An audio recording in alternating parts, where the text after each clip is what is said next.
ओम शांति। 3 अप्रैल 2023। बाबा के महावाक्य। मीठे बच्चे, बाप आए हैं तुम्हें ज्ञान का तीसरा नेत्र देने, जिससे तुम सृष्टि के आदि मध्य अंत को जान बुद्धिवान बने हो। प्रश्न: आत्मा और शरीर दोनों को पवित्र बनाने तथा राजाई पद का अधिकार लेने की सहज विधि क्या है?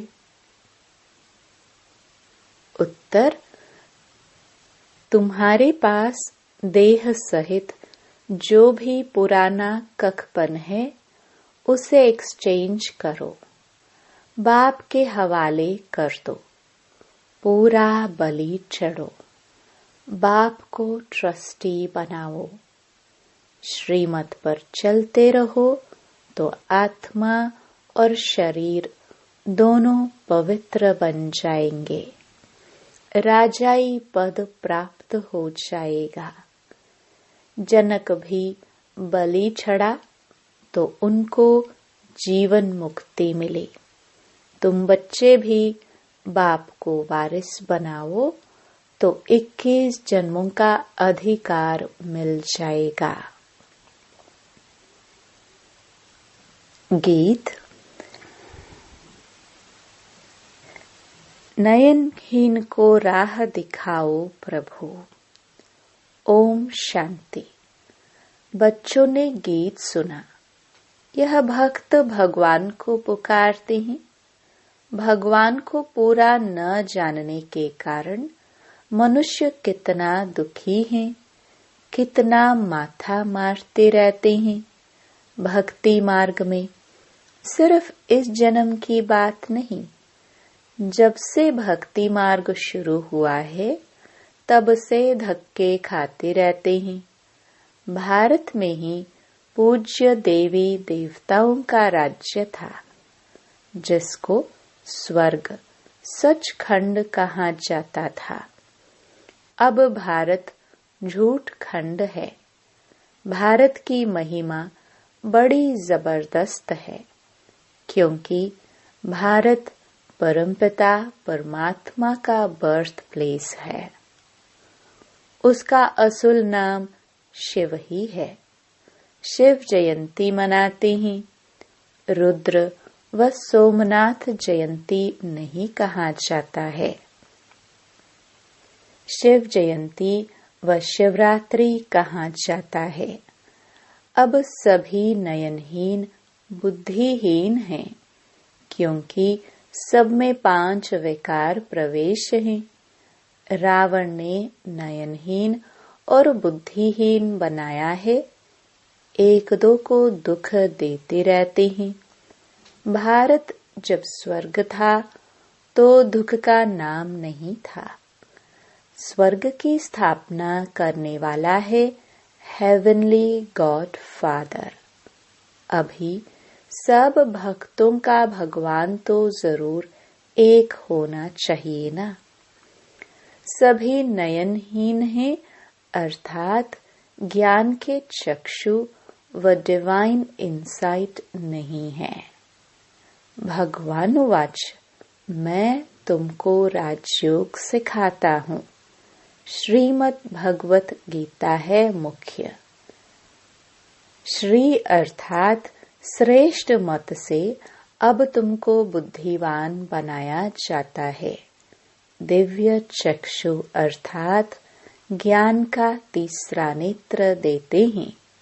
वास्तव में ज्ञान का तीसरा नेत्र तुम ब्राह्मण को मिलता है, जिससे तुम बाप को और बाप की रचना के आदि मध्य अंत को जान जाते हो।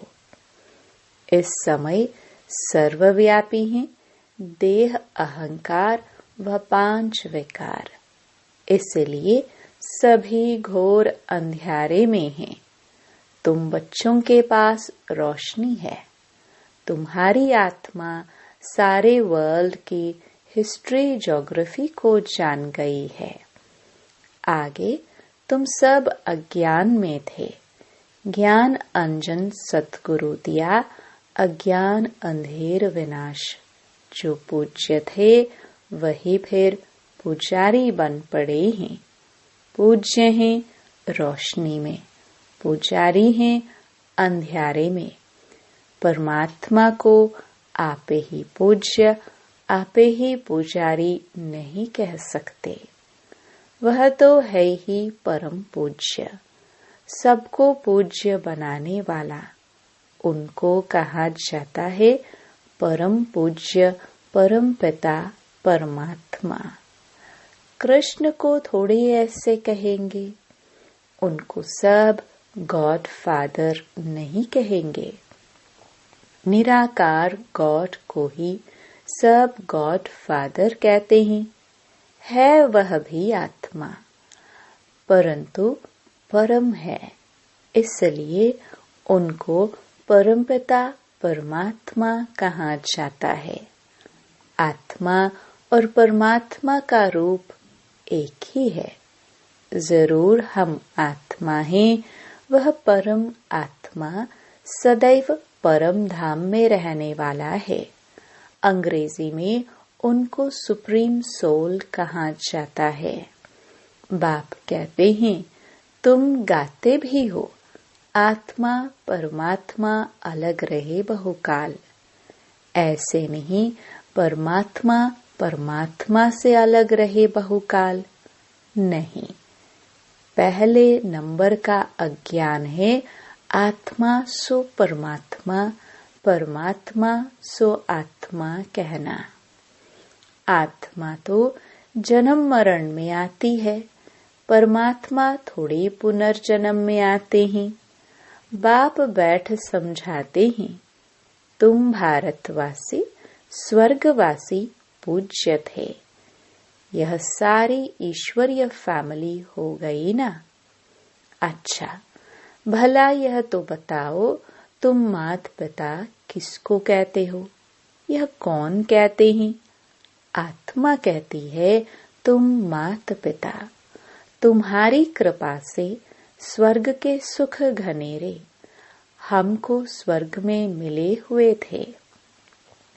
तुम मात पिता आकर स्वर्ग की स्थापना करते हो, तो हम आपके बच्चे बनते हैं।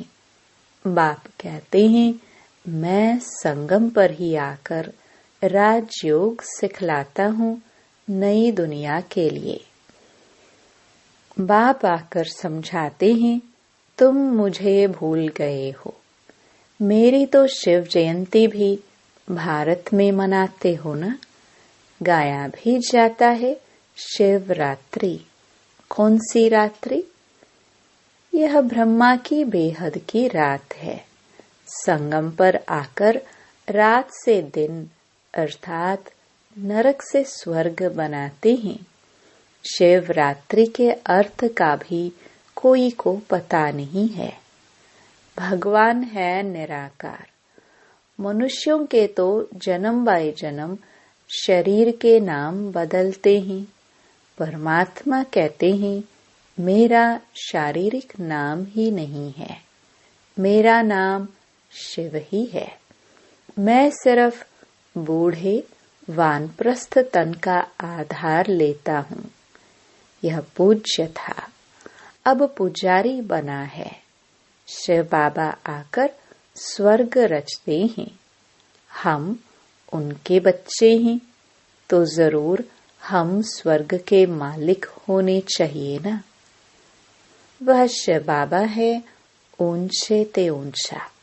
ब्रह्मा विष्णु शंकर का पाठ अपना अपना है। हर एक एक्टर का पाठ अपना है।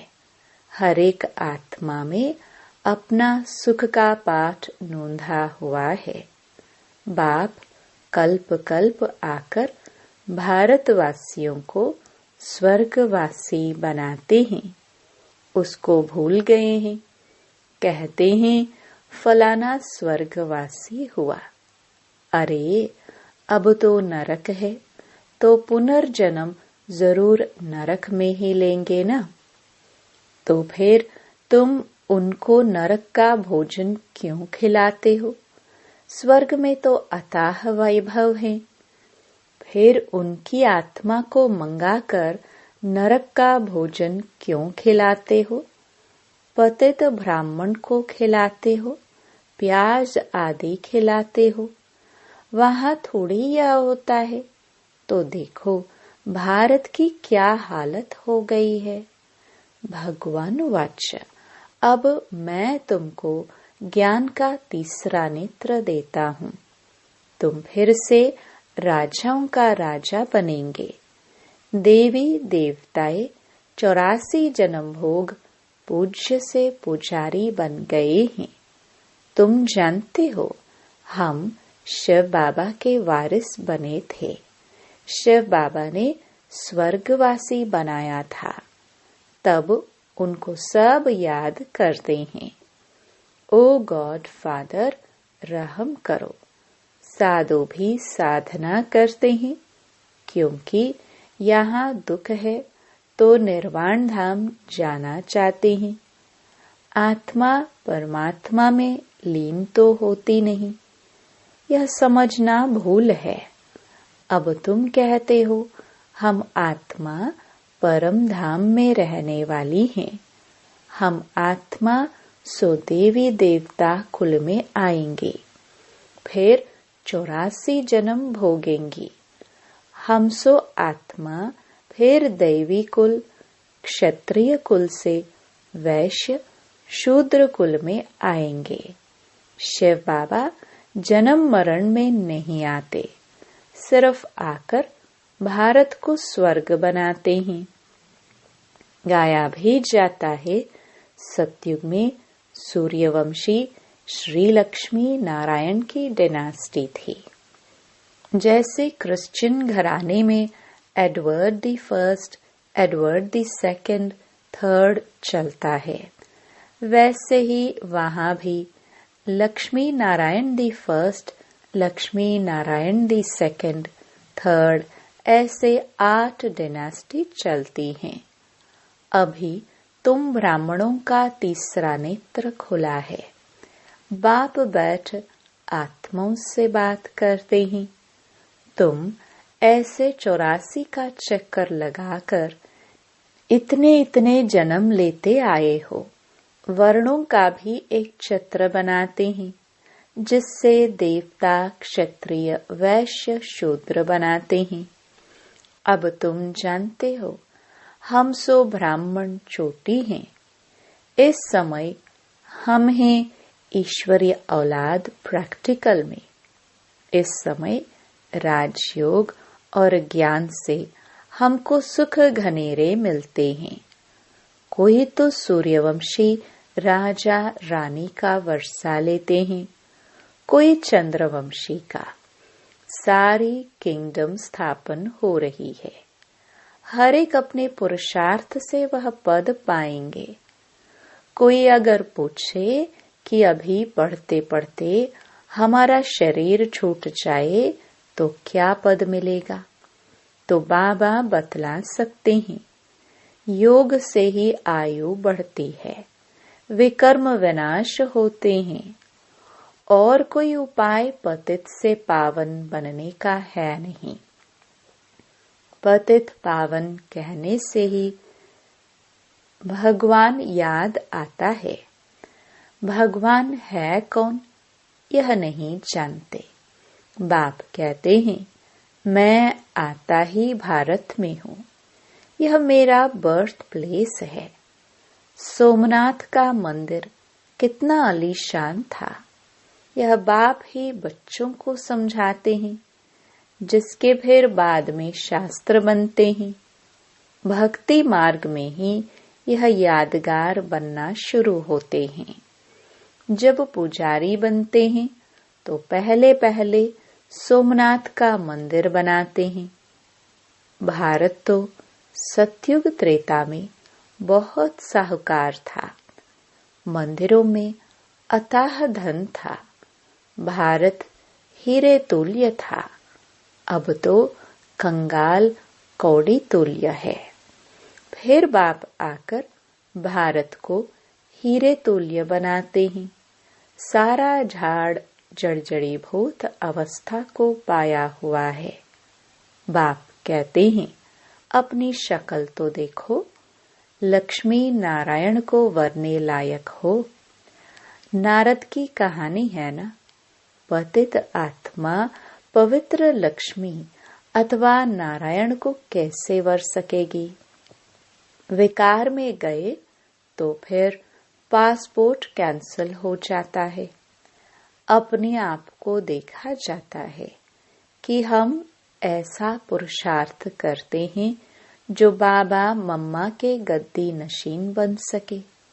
यह है ही पतित दुनिया। पवित्रता है मुख्य। अब तो no health, no wealth, no happiness. यह रुण्य के पानी मिसल मृग तृष्णा राज्य है। इस पर भी दुर्योधन की कहानी शास्त्रों में है। दुर्योधन विकारी को कहा जाता है। द्रौपदी कहती है, हमारी लाज रखो। यह द्रौपदियां है ना। बाप कितना अच्छी रीति समझाते हैं। जितना बुद्धि योग पूरा लगा हुआ होगा तो धारणा भी होगी। नॉलेज ब्रह्मचर्य में ही पढ़ी जाती है। बाप कहते हैं, गृहस्थ व्यवहार में रहते कमल फूल समान रहना है। दोनों तरफ निभाना है। मरना भी जरूर है। मरने समय मनुष्यों को मंत्र देते हैं। बाप कहते हैं, तुम सब मरने वाले हो। मैं कालों का काल सबको वापस ले जाने वाला हूँ। तो खुशी होनी चाहिए ना। फिर तो अच्छी रीति पढ़ेंगे, वह स्वर्ग के मालिक बनेंगे। नहीं पढ़ेंगे तो प्रजापद पाएंगे। यहाँ तुम आए हो राज्य पद पाने। यह पढ़ाई है। इसमें अंधश्रद्धा की बात नहीं। यह पढ़ाई है राजाई के लिए। जैसे उस पढ़ाई की एम ऑब्जेक्ट है। बैरिस्टर बनेगा तो योग जरूर पढ़ाने वाले टीचर से रखना पड़े। यहाँ तुमको भगवान पढ़ाते हैं तो उनसे योग लगाना है। बाप कहते हैं, मैं परम धाम बहुत दूर दूर से आता हूँ। परम धाम कितना ऊंचा है, सूक्ष्म वतन से भी ऊंच है। वहां से आने में मुझे 1 सेकंड लगता है। उनसे तीखा और कुछ हो नहीं सकता। सेकंड में जीवन मुक्ति देता हूँ। जनक का मिसाल है ना। अभी तो नरक पुरानी दुनिया है। नई दुनिया स्वर्ग को कहा जाता है। बाप नरक का विनाश कराए स्वर्ग की स्थापना कराते हैं। बाकी उनको सर्वव्यापी कहने से क्या मिलेगा? कुछ भी नहीं। बाप तो आकर स्वर्ग का मालिक बनाते हैं। बाकी सभी आत्माएं शांति धाम चली जाएंगी। आत्मा अमर है। उसको पाठ भी अमर मिला हुआ है। फिर आत्मा छोटी बड़ी कैसे हो सकती? आत्मा है ही स्टार। बड़ी छोटी हो ना सके। अब तुम हो God fatherly students. God father knowledgeful blissful है। वह तुमको पढ़ा रहे हैं। तुम जानते हो, इस पढ़ाई से हम सो देवी देवता बनेंगे। तुम भारत की सेवा कर रहे हो। पहले पहले तो बाप का बनना है। और जगह तो गुरु के पास जाते हैं, उनके बनते हैं, अथवा उसे अपना गुरु बनाते हैं। यहाँ तो है बाप, तो पहले बाप का बच्चा बनना पड़े। बाप बच्चों को अपनी जायदाद देते हैं। बाप कहते हैं, बच्चे तुम एक्सचेंज करो, तुम्हारा कखपन हमारा, हमारा सब कुछ तुम्हारा। देह सहित जो कुछ है वह सब कुछ मेरे को दो। मैं तुम्हारी आत्मा और शरीर दोनों को पवित्र बना दूंगा और फिर राजाई पद भी दूंगा। तुम्हारे पास जो कुछ है वह बलि चढ़ो। मुझे ट्रस्टी बनाओ, मेरी श्रीमत पर चलो। जनक राज्य भाग्य सहित बलि चढ़ा तो उनको जीवन मुक्ति मिली। बाबा, यह सभी कुछ आपका है। बाप कहते हैं, मुझे वारिस बनाओ। मैं 21 जन्म तुमको वारिस बनाता हूँ। सिर्फ मेरी मत पर चलो। भल धंधा करो, विलायत जाओ, कुछ भी करो, सिर्फ मेरी मत पर चलो। खबरदार रहना है, माया घड़ी घड़ी पछाड़ेगी। विक्रम कोई नहीं करना है। कदम कदम श्रीमत पर चलना है तो तुम श्रेष्ठ बनेंगे। बाप तो दाता है, सिर्फ तुमको ट्रस्टी बनाते हैं। कहते भी हो यह बच्चे धन आदि सब भगवान का दिया हुआ है। अब भगवान कहते हैं, मुझे दो। मैं एक्सचेंज करता हूँ। मैं प्रतिज्ञा करता हूँ, श्रीमत पर चलने से तुमको ऐसा श्रेष्ठ बनाऊंगा। ये है राजयोग। यह लक्ष्मी नारायण भी इस राजयोग से ऐसे बने हैं। बिड़ला जिसने लक्ष्मी नारायण का मंदिर बनाया है, वह खुद नहीं जानते हैं कि यह लक्ष्मी नारायण इतने धनवान कैसे बने। अब बाप समझाते हैं, यहाँ के गरीब वहाँ साहूकार बनेंगे और साहूकारों का सब मिट्टी में मिल जाएगा। अच्छा, मीठे मीठे सिखिलदे बच्चों प्रति माता पिता बाप दादा का याद प्यार और गुड मॉर्निंग। रूहानी बाप की रूहानी बच्चों को नमस्ते। धारणा के लिए मुख्य सार। पहला, माता पिता के गद्दी नशीन बनने के लिए पवित्रता की धारणा करनी है। दोनों तरफ निभाते हुए पढ़ाई पर पूरा ध्यान देना है। दूसरा, कोई भी विकर्म नहीं करना है। बहुत खबरदार हो, श्रीमत पर चलते रहना है। ट्रस्टी जरूर बनना है। वरदान, अपने मस्तक बीच सदा बाप की स्मृति इमर्ज रखने वाले मस्तक मणि भव। मस्तक मणि अर्थात जिसके मस्तक में सदा बाप की याद रहे।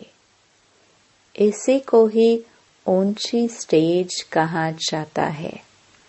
अपने को सदा ऐसी ऊंची स्टेज पर स्थित रहने वाली श्रेष्ठ आत्मा समझ आगे बढ़ते रहो। तो इसी ऊंची स्टेज पर रहते हैं, वह नीचे की अनेक प्रकार की बातों को सहज पार कर लेते हैं। समस्याएं नीचे रह जाती है और स्वयं ऊपर हो जाते। मस्तक मणि का स्थान ही ऊंचा मस्तक है, इसलिए नीचे नहीं आना, सदा ऊपर रहो। स्लोगन, बेफिक्र बादशाह की स्थिति का अनुभव करना है तो मेरे को तेरे में परिवर्तन कर दो। ओम शांति।